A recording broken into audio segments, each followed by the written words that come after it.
Muy buenos días, soy Delvis Grisel Ortiz. Les doy la bienvenida a esta edición de Delvis Grisel y compañía. Bueno, en el día de hoy vamos a estar hablando de un par de cosas internacionales muy importantes. Vamos a dedicar la mayoría del programa a el aniversario 100 de la masacre de Tulsa en Estados Unidos. Pero previo a eso, como hay informaciones sobre las elecciones de la segunda vuelta en elecciones del Perú, pues es importante no perder aquí a Carlos Severino, sobre todo, y también a Aarón Gamaliel Ramos, que son mis invitados de hoy, que mis queridos profesores, muchas gracias por estar aquí, para, como me dice él, dar unas pinceladas sobre lo que está ocurriendo en el Perú. De hecho, lo que hemos visto es que aparentemente ya con más del 90% de las actas contabilizadas en esa segunda elección, Pedro Castillo está adelantado a Keiko Fujimori y aparentemente se estima que la elección terminaría con un 50,2% Castillo ganando y 49,8% Fujimori en segundo lugar. Es como quiera una elección muy, muy cerrada. Entonces, el que sabe de estas cosas en grande es el profesor Carlos Severino. Buenos días, Carlos. Yo soy un observador de las realidades ahí, simplemente. Pero gracias, un privilegio siempre compartir contigo. Un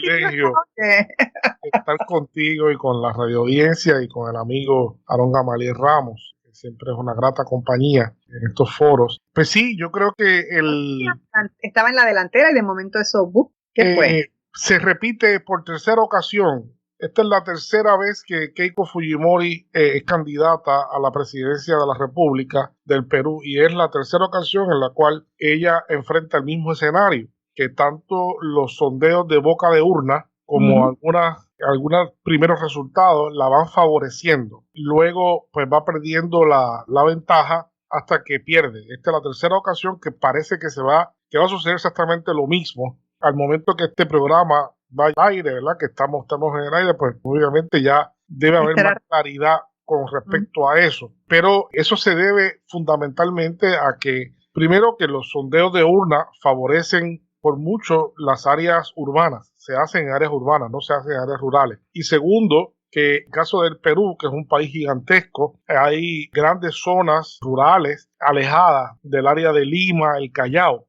que es la gran metrópolis, la gran acumulación de cerca del 30%, 35% de la población peruana vive en ese eje, en esa aglomeración de Lima al Callao. Así que llega primero esa votación y luego van llegando otras, y fue lo que pasó anoche, ¿no? Y en la medida que ha ido avanzando esta última etapa de la contabilidad, pues hemos visto que Pedro Castillo domina claramente su área fuerte. Solo sabíamos que era totalmente el área rural, el campesinado, lo que llaman el Perú profundo, ¿no? El Perú profundo. Y es la primera vez en que vemos esta gran dicotomía. Esto no era una elección, era una elección dicotómica en muchos aspectos, Aarón y Delvis, ¿no? Era una elección en una dicotomía porque uno representa el modelo económico neoliberal, la permanencia del modelo neoliberal, y Pedro Castillo representa una ruptura de esa secuencia de más de 30 años de neoliberalismo consecutivo en Perú, ¿verdad? Pero no solamente eso, sino también representa, como dije, la dicotomía entre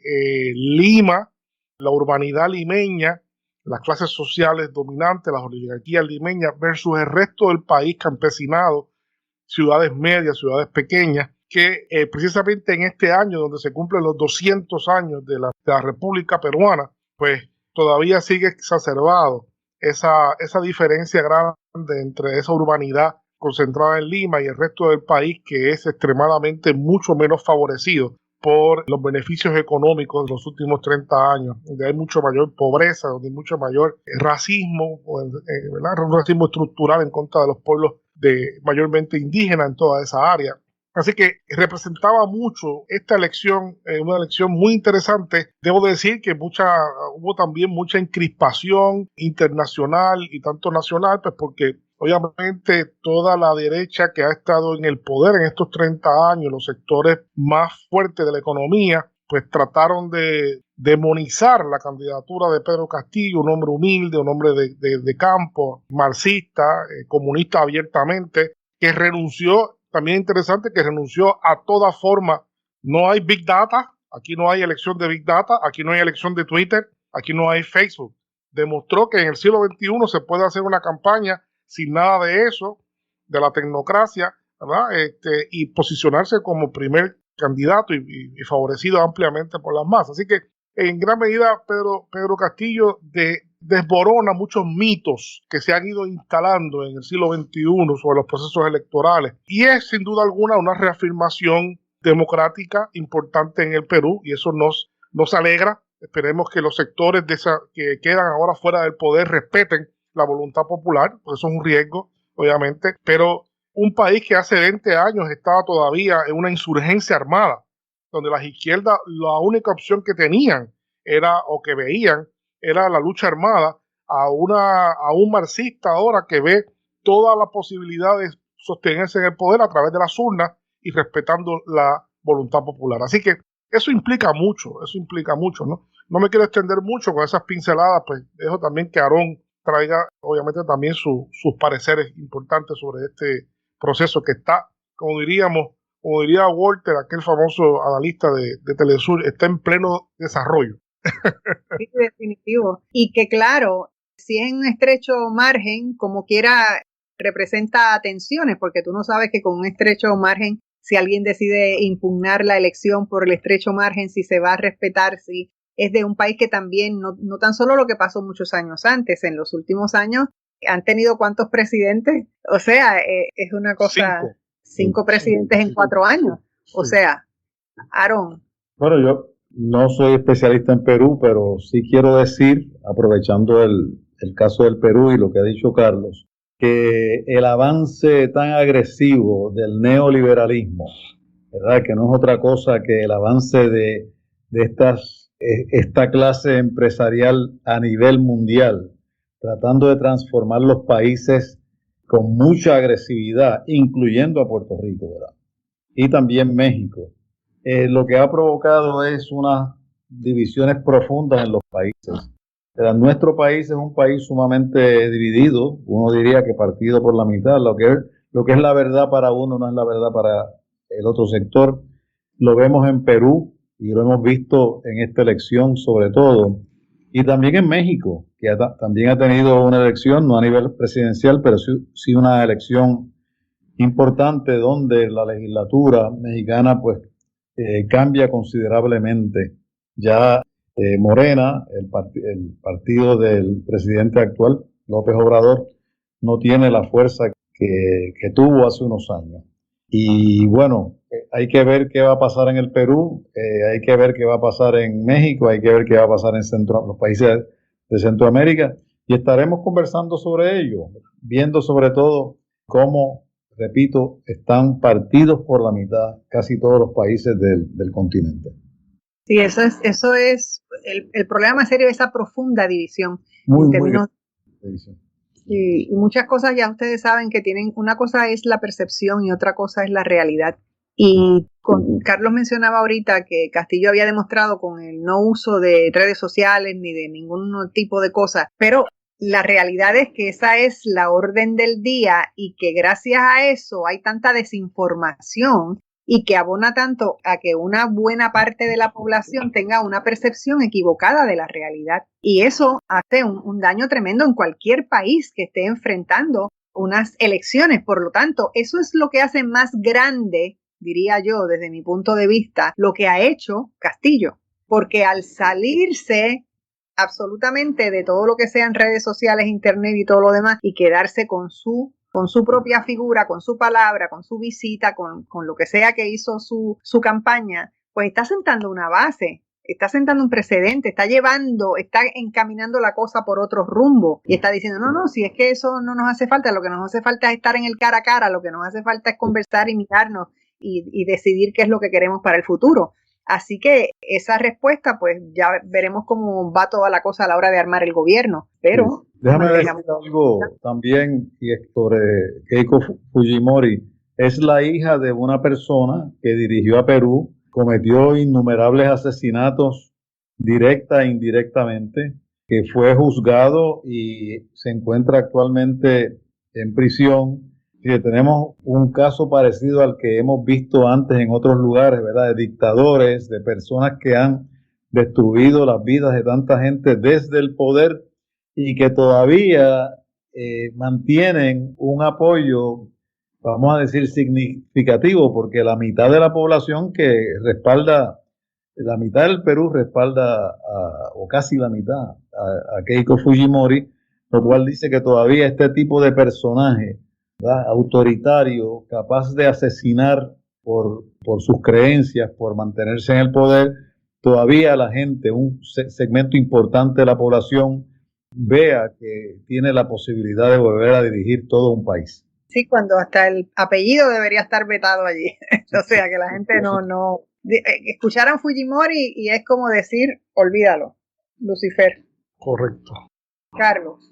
Bueno, no, igualmente sigo, ¿verdad?, mencionando que el Perú se encuentra en una profunda crisis, luego de haber sido también un intento de consolidar un grupo de países, como decía Aaron, que fueran la vitrina del neoliberalismo conjuntamente con Chile, luego de Fujimori, la constitución que hizo Fujimori de corte neoliberal, pues se entronizaron en el poder una secuencia de gobiernos neoliberales que sí, hay que mencionar que trajo mucha inversión. Perú cambió ciertamente de aquel país estancado por procesos de cuasi guerra civil y de insurrección armada en los tiempos de Sendero Luminoso y otras guerrillas que asolaban la tranquilidad del país, ¿verdad?, y la estabilidad. Pues después de los 90, pues Perú experimentó un crecimiento económico y una gran inversión. Lo que pasa es que es lo que ya hemos dicho otras veces, ¿no? Esos indicadores macroeconómicos que son típicos para analizar estas coyunturas, pues son indicadores generales y yo le llamo el bienestar de los números, ¿no? Porque muchas veces esconden grandes desigualdades, grandes desajustes económicos.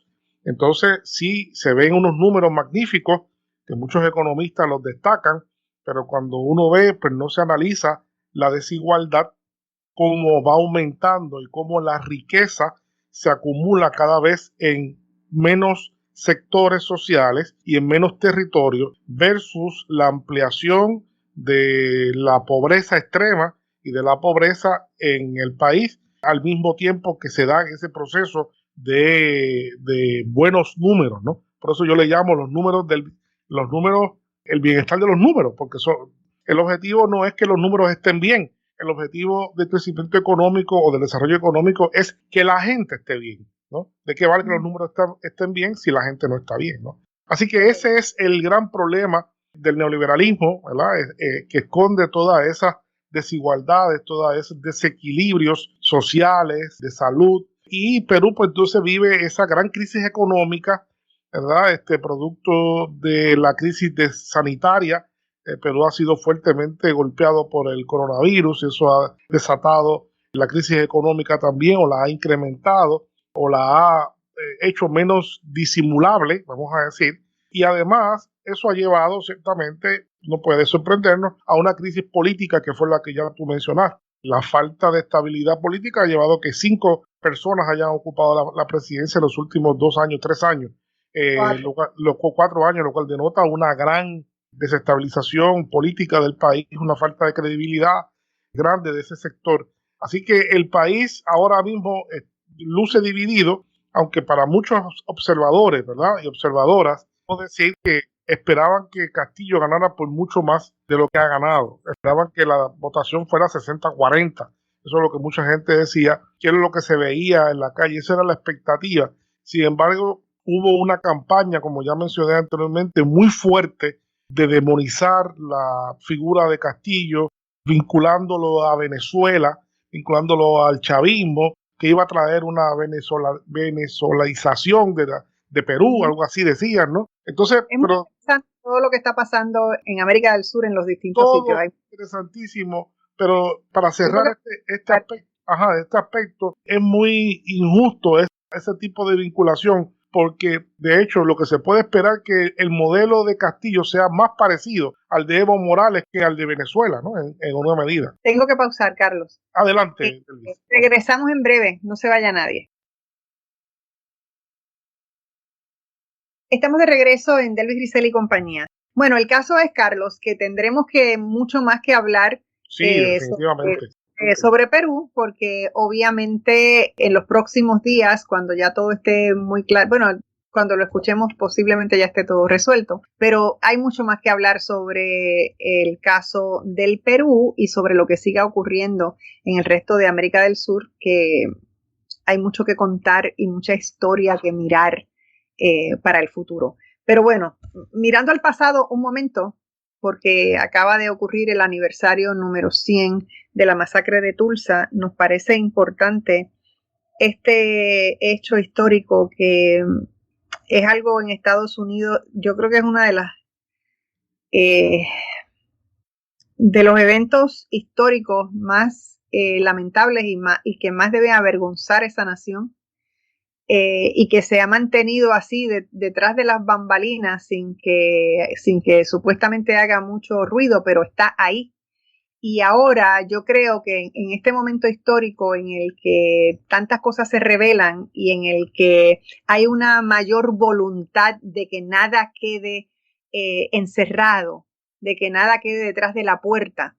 Y entonces hay que ver la cantidad de proyectos y de información que está saliendo y documentales que ponen a la vista y dan un relieve importantísimo a la masacre de Tulsa y vamos a ver. Me gustaría que Aarón nos dieras una perspectiva y una breve historia de cómo ocurrió esto y por qué.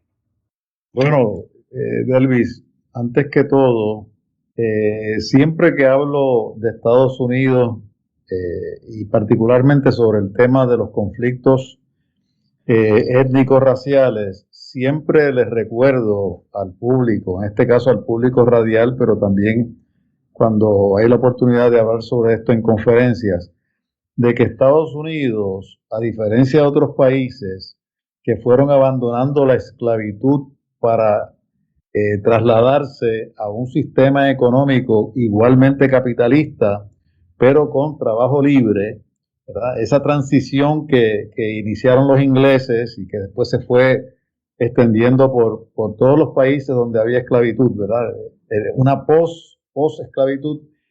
Estados Unidos tiene una particularidad que explica la agresividad tan grande contra las personas negras, la agresividad tan grande al punto de tener un sistema donde la gente siente que puede matar a los afrodescendientes a voluntad porque saben que no le va a pasar nada. Esa es una particularidad que toda persona que tenga ojos para ver la tiene que ver. Y eso tiene mucho que ver con el hecho de que y hubo una guerra civil por esto, ¿verdad? Estados Unidos le hacía falta a la economía del sur de Estados Unidos la esclavitud para seguir siendo la economía grande que fue de exportación de algodón, de montones de productos, ¿verdad? Ellos dependían mucho de la esclavitud y hubo un coraje bien grande cuando se dio la propuesta, ¿verdad?, de abandonar ese sistema de deshumanización tan grande que fue la esclavitud. Y ese coraje, esa maldad enraizada en la cultura de ese país, porque hay que decirlo, Estados Unidos, el sur, pero no solamente el sur, está bien enraizada ese desprecio a las personas que no tienen el color de los sectores dominantes. Bueno, dicho eso, he aquí un gran ejemplo. Tulsa, 1921, hace 100 años exactamente, donde se hicieron unas cosas absolutamente impresionantes, ¿verdad? Casi increíbles, pero que ocurrieron de verdad. Y la primera es, antes de entrar en los detalles, ¿verdad?, la primera es que es la primera vez que en Estados Unidos se bombardea por aire a población civil, eso, y a la población civil negra. Y se destruye la ciudad habitada por personas negras. La sección, el distrito de nombre Greenwood, habitado por personas negras. Bueno, eso tiene que doler, que conmover, ¿verdad?, a las personas que vivieron en esa época, pero también a los a las personas del estado de Oklahoma que luego tuvieron que vivir las consecuencias de eso que pasó ahí. Y lo segundo es que por mucho tiempo se llamó meramente un disturbio, ¿verdad? Como se dice en inglés, un riot, un disturbio racial, y hubo que corregir eso de que era un disturbio para llamarlo verdaderamente como fue, ¿verdad? Fue una de las masacres más impresionantes de la historia de Estados Unidos. Y que se pasó mucho trabajo para lograr eso. Sí, no, y la razón por la cual la razón por la cual se da es todavía más reveladora de la tragedia, ¿verdad? Esa zona, ese distrito de Greenwood fue creado, ¿verdad? Se compraron unos terrenos para alojar ahí, para hacer unas parcelas para que gente negra pudieran vivir ahí. Y lo que ocurrió fue una cosa maravillosa. La gente negra que adquirió esas parcelas en ese distrito de Greenwood, en Oklahoma, empezaron a trabajar, crearon negocios, crearon empresas importantes y bueno, llegó a tener una vitalidad económica tan grande que el propio Booker T. Washington, uno de los líderes del movimiento antirracista en Estados Unidos, incluso una persona bastante conservadora a mi modo de ver, pero él llegó a llamar ese distrito, que se pensaba que era ser un sitio donde vamos a colocar a los negros ahí. Esa era la visión que había. Vamos a colocarlos en ese sitio, ahí. Y los blancos no pudieron aceptar que ese distrito se convirtiera, ese distrito habitado por negros y negras trabajadoras y trabajadores, se convirtiera en un centro de desarrollo y comercio impresionante. Y el entonces, el Black Wall Street. El Black Wall Street lo llamó Booker T. Washington, ¿verdad? Un Black Wall Street. Y entonces ese coraje, curiosamente y paradójicamente, ese coraje por el progreso que llevaban a cabo otras personas, ¿verdad? Porque no es lo mismo decir, tengo coraje contigo porque tienes este sitio abandonado, que decir, tengo coraje contigo porque has creado en el medio de Oklahoma un distrito habitado por negros que es un polo de desarrollo económico impresionante. Y por eso te voy a bombardear, ¿verdad? Yo creo que nosotros los puertorriqueños tenemos que reflexionar mucho sobre lo que es Estados Unidos, porque a veces en Puerto Rico se idealiza Estados Unidos y yo no creo que haya mucha idealización en la cultura de ese país. Definitivo. Y que cuando hablabas ahorita de lo difícil que fue demostrar que no fue un disturbio, sino que fue realmente una masacre, y una de las cosas que tuvieron que hacer fue encontrar una fosa común, encontrar que habían enterrado una cantidad de gente junto, que ya tú sabías que eso no es posible que fuese un disturbio, sino que habían sido brutalmente asesinados, porque esa es la palabra para decir. Todavía hay gente que no ha aparecido, ¿verdad? Hay muchas familias todavía, o los descendientes de los descendientes, ¿verdad? Todavía están preocupados y dolidos por el hecho de que no todas las personas fueron encontradas. Y es que fueron muchos muertos. Y nosotros, claro, una de las celebraciones que hacen las culturas del mundo es enterrar a sus muertos, como una celebración de transición de la vida hacia la muerte. Y ni siquiera pudieron llegar a celebrar, ¿verdad? En el sentido cultural de la palabra, la transición de vida a muerte, porque todavía ni siquiera han aparecido por la virulencia de la masacre. Carlos. De hecho, no se sabe cuántas personas realmente murieron. Se estima que fueron 300. Pero no hay certeza de que hayan sido 300 y se especula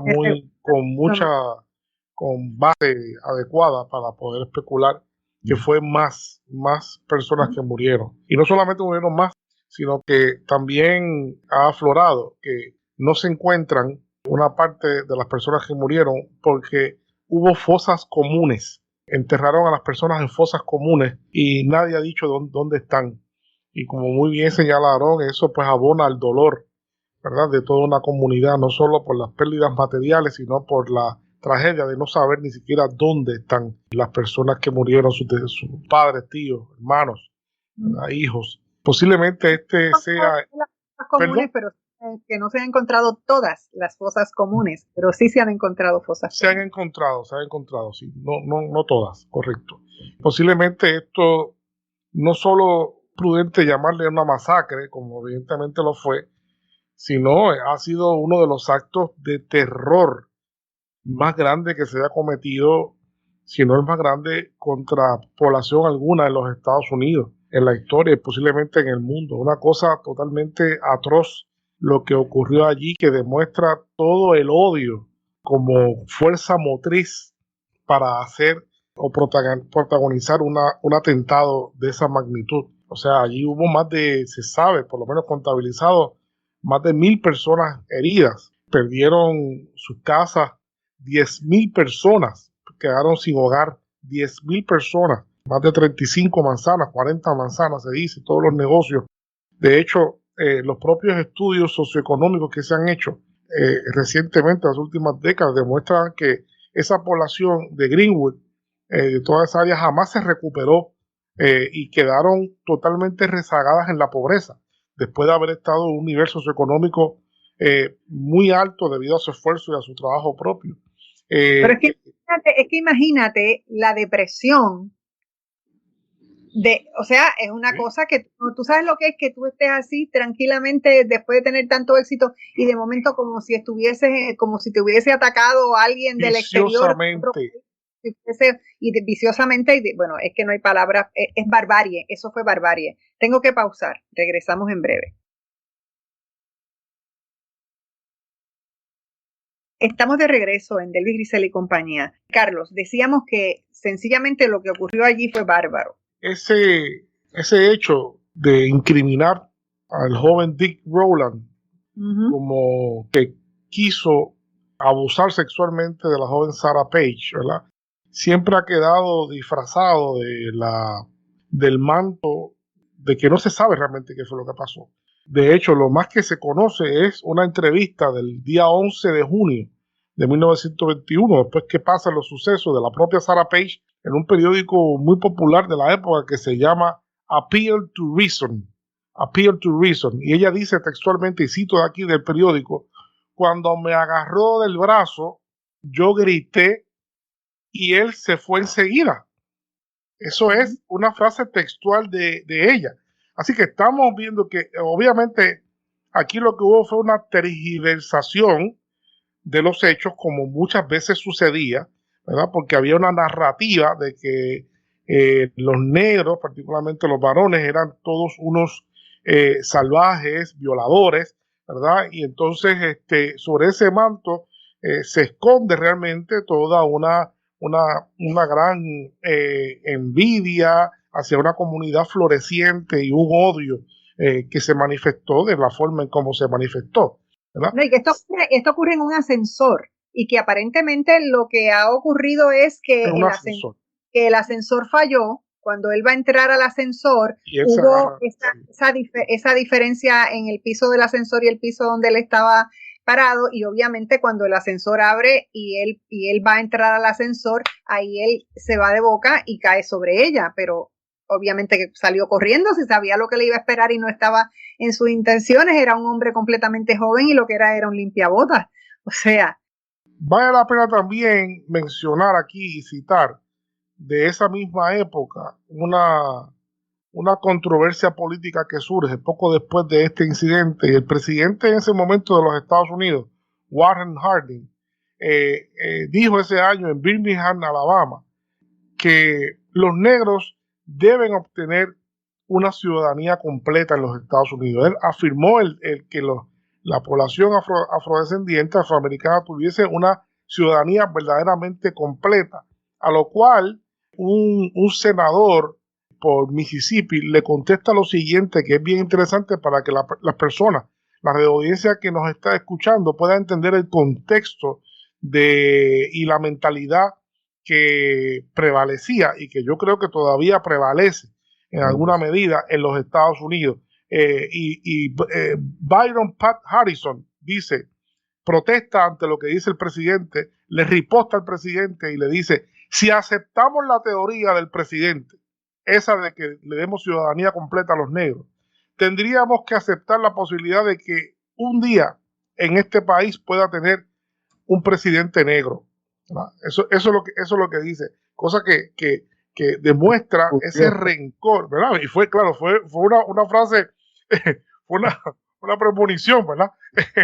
Pero tardó muchísimo tiempo ambas cosas, en que los negros fueran a tener realmente, no sé si las han obtenido todavía, una ciudadanía funcionalmente completa, vamos a decir, jurídicamente es completa, pero funcionalmente no es completa, eso lo sabemos, ¿no? Pero tardó un tiempo en lo que llegó el presidente Obama.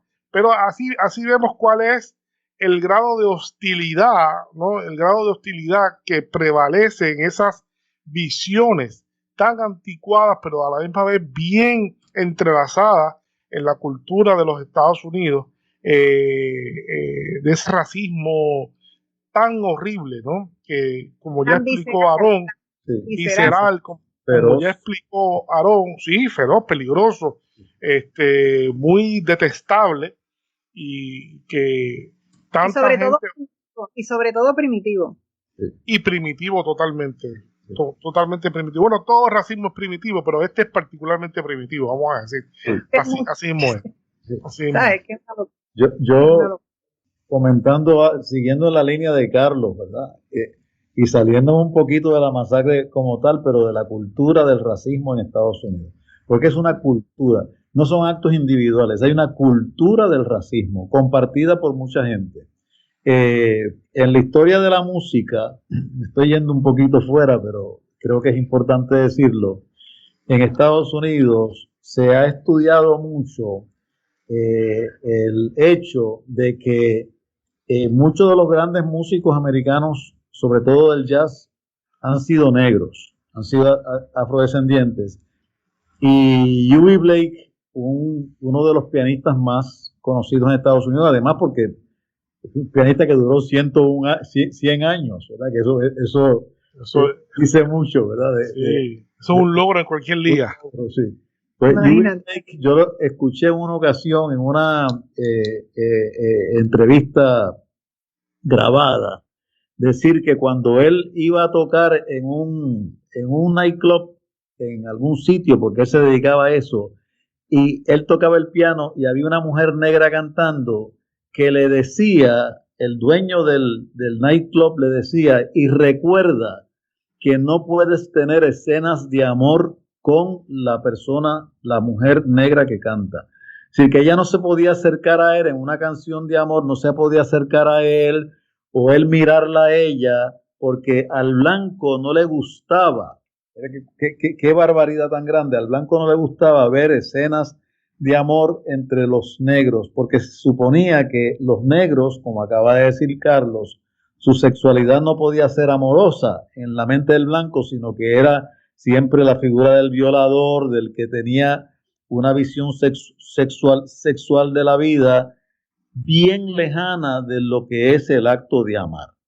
Y eso, pues, explica también Tulsa. Yo creo, es decir, no podía el blanco ver que una porción de la ciudad, los afrodescendientes, pudieran ser exitosos y pudieran tener una vida como la tenían ellos. ¿Verdad? Sociológicamente me parece esto importantísimo, porque muchas veces vemos el desprecio de las clases dominantes sobre la gente pobre. Pero aquí estamos viendo el desprecio no solamente de los sectores dominantes de Oklahoma, sino de blancos pobres también que se unen, ¿verdad?, a ese desprecio por el color de su piel. Y yo creo que eso hay que resaltarlo siempre cuando uno hace este tipo de análisis, ¿verdad?, que va mucho más allá del evento como tal, y entonces entran otras cosas. Añado una, la enseñanza de lo que pasó en Tulsa, ¿verdad? La enseñanza incluso hoy y luego de la década del 40, cuando se empieza a reconstruir esa ciudad, ha sido muy difícil para los maestros y las maestras enseñar porque se les hace difícil comunicar lo que pasó allí. Uh-huh. Bueno, y ahora yo quisiera preguntarles a ambos. Tulsa, la masacre de Tulsa cumple sus 100 años en un momento histórico importante, que es en el momento histórico del Black Lives Matter. Es el momento en que ya hace un año que George Floyd murió y todo lo que eso ocurrió. ¿Qué importancia ustedes ven que tiene el momento histórico con lo que está ocurriendo ahora? O sea, ¿qué impacto puede tener esto y cómo puede aportar el que se haya hecho esta apertura, que se haga este reconocimiento, que tengamos, por ejemplo, cadenas importantes como CNN, que hizo una película de 2 horas sobre la masacre de Tulsa, que todo esto se descubre? ¿Qué impacto creen ustedes que puede tener realmente en un momento en el que el racismo se está aferrando con cada vez con más fuerza por todo lo que hizo Donald Trump? Pues yo pienso que es bien importante darse cuenta y partir de una premisa primero, que de los hechos de Tulsa nadie fue responsabilizado de nada. Uh-huh. No hubo responsable, no se procesó a nadie, y ahí participaron decenas y decenas, participó orgánicamente el Ku Klux Klan, participó orgánicamente la policía. Se sabe de los aviones que bombardearon, aviones privados de ellos mismos que bombardearon con bombas incendiarias, con dinamita, y prendieron fuego a todo aquello.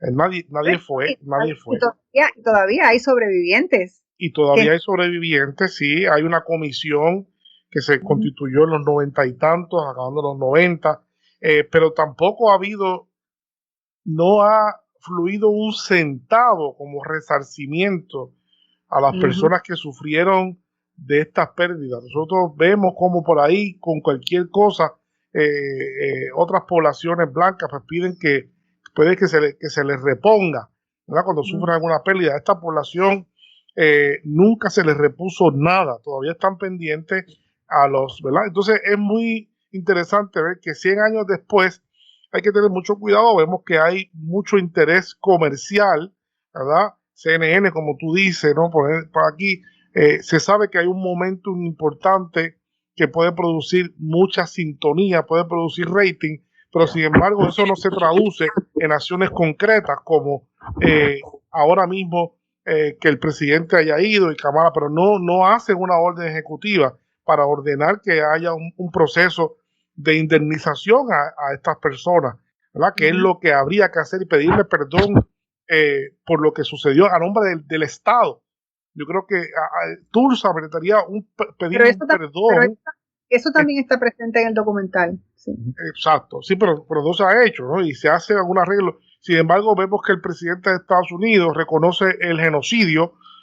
Hay estas contradicciones, reconoce el genocidio en Armenia, pero Aarón, que ¿verdad? Vivió en Estados Unidos y conoce mucho mejor esto que yo, sabe que hay un reclamo importante de que le llaman el genocidio negro, ¿verdad? Entonces tú vas a Armenia a pedir, a reconocer el genocidio de Armenia, pero tú no reconoces el de tu propio país, ¿verdad?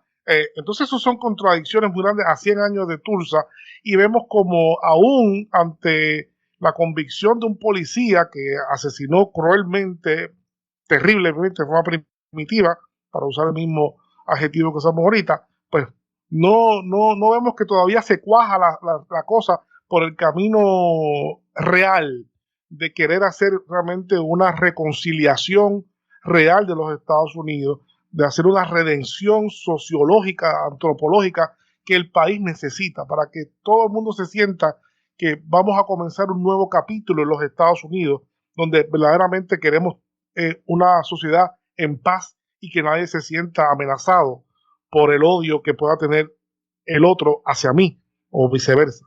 Bueno, en Estados Unidos ha crecido la integración racial. A lo mejor en unas generaciones más adelante veamos un avance mayor. Tenemos que hacer una pausa. Regresamos en breve.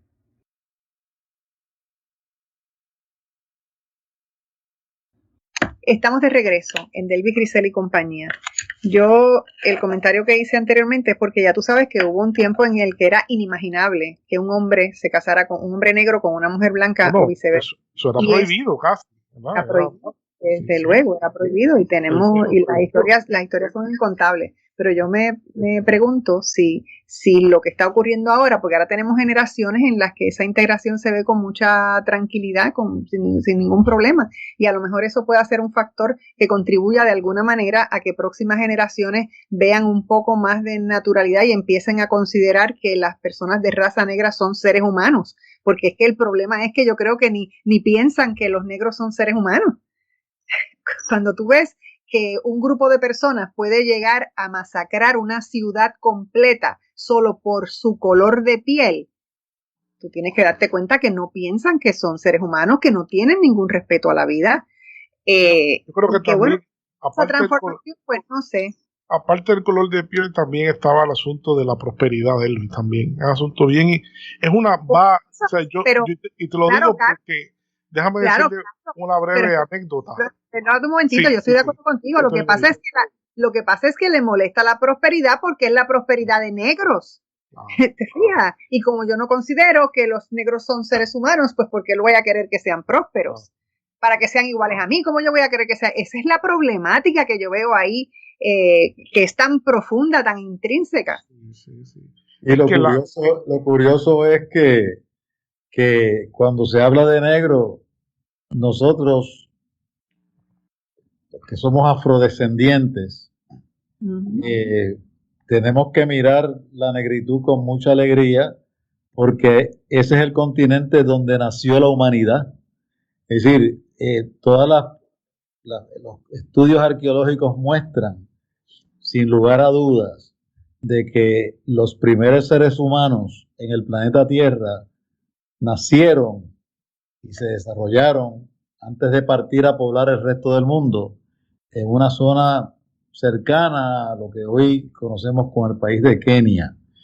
Quiere decir que cada vez que cuando se esclavizan los seres humanos negros, cuando se asesinan a los seres humanos negros, negros y negras despreciados en esta área, en esta otra, se está despreciando, siempre yo subrayo eso, a la gente que proviene del continente donde nació la humanidad.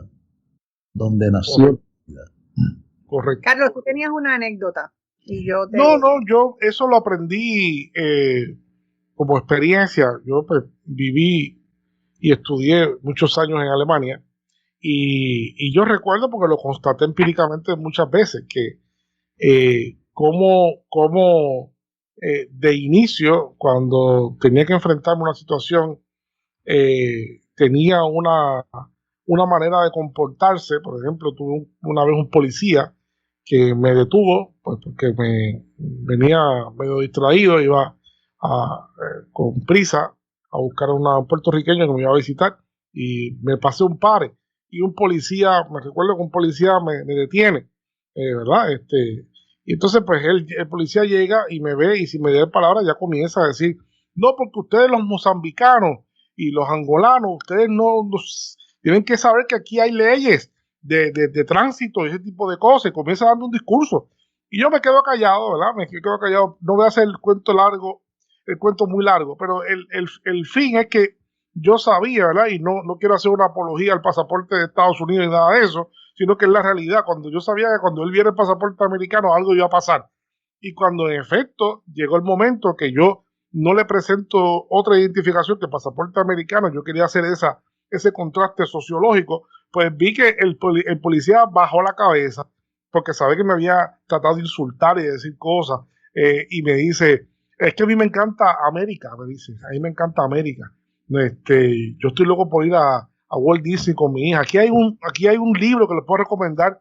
Yo sé que en Estados Unidos seguía diferente, pero les recomiendo un libro, ¿verdad? Para que usted pueda leer un poco de esas diferencias de cómo seguía aquí. La persona cambió, ¿no? Totalmente. Así que eso denota que el racismo existe, ¿no?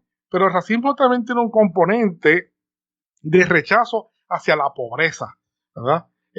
Hacia la pobreza. Y lo vemos aquí también en Puerto Rico. Yo nunca he visto a nadie quejándose porque en Puerto Rico haya muchos estadounidenses. Aquí la gente se queja de que hay muchos dominicanos, ¿no? Pero no hablamos de que hay muchos estadounidenses. No sabemos cuánto. Eso no nos interesa. Yo no he visto un artículo para documentar cuántos estadounidenses se han mudado a Puerto Rico en los últimos años con la ley 22 esa, ¿no? Y si eso es bueno o es malo. Pero sí vemos la tensión que hay, la tensión continua, porque llegan los dominicanos que son pobres, ¿verdad? Llegan porque son eminentemente pobres, empobrecidos, ¿no? Entonces, se dan, lo que quiero decir, Delvis, es todos esos matices que son interesantes también en el tema. Es un tema complejo, ¿no? Un tema complejo, sin duda alguna. Y gracias que siempre lo podemos abordar aquí con Aarón y contigo, ¿verdad? Que no solamente el 22 de marzo, como era antes, que solamente el único programa que se hacía durante el año sobre racismo era el 22 de marzo. Así que ahora tenemos un programa en el cual hablamos muchas más veces durante el año sobre el tema racial. Así que gracias, Delvis, por darnos esta oportunidad. Quiero reconocer también eso públicamente, ¿verdad? El interés que ha tenido Delvis en mantener viva la discusión sobre este tema. Y Delvis, dijiste algo ahora que a mí me parece sumamente importante, aunque no nos va a dar tiempo a discutirlo hoy, y es la pregunta de cuánto cambio ha habido en un país originalmente de mucho racismo. En este caso hablamos de Estados Unidos, pero puede ser Puerto Rico o cualquier otro país. ¿Cómo se ve ese cambio y cuánto tiempo tarda el que el racismo, se pueda ver que el racismo ha disminuido? O sea, que se pueda constatar como científicamente, mira, estamos viendo que ha bajado ese nivel de racismo. Y tú mencionas el caso de Estados Unidos, yo intuitivamente, porque no lo puedo, ¿verdad? No lo he estudiado, pero yo sí puedo ver que generacionalmente los jóvenes hoy, hay que ver de qué sector, ¿verdad? Tanto en Puerto Rico como en Estados Unidos, como en otros países, tienen una actitud más abierta a ver una pareja de una persona, un hombre o una mujer negra casado con la persona de otro color. Yo no uso la palabra raza.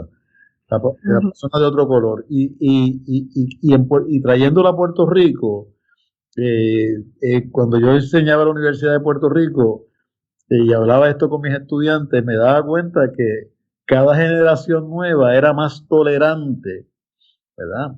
No es que no haya racismo, pero como tú sugieres, Delvis, algo se ve de mejoramiento de esas relaciones tensas, porque incluso el hecho de que se hubiese elegido un presidente negro, afrodescendiente, como yo, ¿verdad? Mezclado, mestizo, que es lo que es Obama, ya muestra algún tipo de progreso, porque eso no hubiese ocurrido en épocas de Warren G. Harding, por ejemplo. Sí, claro. O en épocas de Woodrow Wilson, o incluso si quieres más cerca, ni siquiera en épocas de los 60 de Kennedy, eso no era inimaginable. Yo creo que también hay un factor de hipocresía muy grande en el asunto de los gobiernos a través de la historia norteamericana, porque ya ustedes saben lo que es la Constitución de Estados Unidos, enmiendas como la 13, la 14, y siempre encuentran a lo largo de la historia de esa nación las formas de burlar esas enmiendas, de seguir haciendo más de lo mismo, de cantarse como el país más democrático del mundo cuando realmente no lo es, porque a todas luces, y no tan solo en el tema racial, hay muchísimas otras cosas en las que nosotros vemos. O sea, un país de la riqueza de Estados Unidos y que tenga un problema de salud tan grande como mantiene a su población, eso es un montón de cosas que dejan a uno con la boca abierta, que tú dices, entonces, ¿de qué estamos hablando? ¿Qué es lo que es en realidad esta nación? Y por eso decía ahorita la diferencia que hay entre la percepción y la realidad. Y esa es una nación en la que hay una distancia bien grande de lo que alguna gente percibe y de lo que realmente es por otro lado. Mira, yo quisiera aprovechar también y no dejar de mencionar un hecho importante en este espacio de este programa, que también sucedió una nota importante, un hecho importante reciente, y es que Alemania acaba de aceptar pagar precisamente una indemnización, resarcir a los descendientes de la tribu de los Harare en Namibia, que fueron víctimas de un hecho también horrible, de un intento de exterminio, ¿verdad? Y un genocidio que los alemanes habían sistemáticamente negado. Históricamente lo habían negado, ¿verdad? Consecuentemente está la historia hasta que no quedó otra que aceptar que sí, que el gobierno alemán en ese momento, el Estado alemán tuvo, el imperio alemán, gran parte del imperio alemán tuvo gran responsabilidad y fue parte de una decisión política, geopolítica de ellos, de exterminar un pueblo que le hacía la guerra continuamente y que no aceptó la presencia de la dominación alemana en Namibia en aquel momento, ¿no? en el África alemana. Y es importante porque fueron, ¿verdad? No es una cantidad de dinero, yo creo que no es una cantidad de dinero que es la que deba ser, pero tampoco es una cantidad de dinero que podamos decir que es poca cosa, ¿no? Estamos hablando de 1.2 billones de euros, que es una cantidad de dinero importante destinado para varias partidas para ayudar creo que en 30 años a las poblaciones afectadas con eso y a sus descendientes. Y eso abre precisamente, Delvis y Aarón y la audiencia que nos escucha, abre también o reabre el debate del tema de las reparaciones, ¿verdad? Abre porque sabemos que impulsa. El tema de las reparaciones será algo de lo que tendremos que hablar porque se nos ha terminado el tiempo. Tenemos que hablar, porque ahí está, bueno, lo dejamos ahí exactamente con ese tiempo. Exacto. No lo puedo estirar, pero bueno, tenemos tema para otro programa. Muchas gracias por haberme acompañado en la mañana de hoy. La compañía de ustedes siempre es maravillosa para mí y ustedes saben que a mí me encanta hablar de temas internacionales. Así que muchas gracias por estar aquí. Amigos, a ustedes muchísimas gracias por escucharnos. Que tengan un día maravilloso y sobre todo lleno de mucha paz.